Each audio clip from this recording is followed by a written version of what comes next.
It's a miracle that we got off the ground in this weather.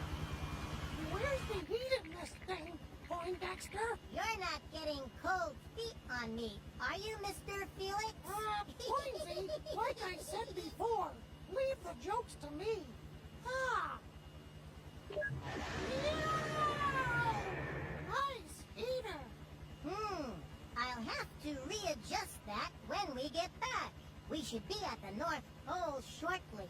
By the way, nice hair, Mr. Felix.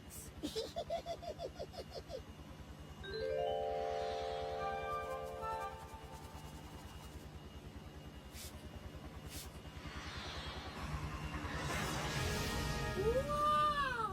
Look out!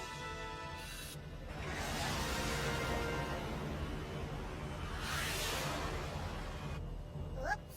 It appears our arrival may be delayed somewhat.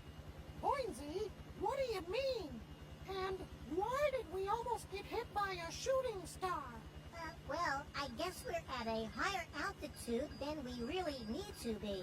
Gee, you think? According to my calculations, we need to do a slight realignment to the directional gyros. I've never really tested it before now, but stand by. 10, 9, 8... Hey, Santa doesn't have all day, Poindexter. Oh well then, here goes. Fire thruster!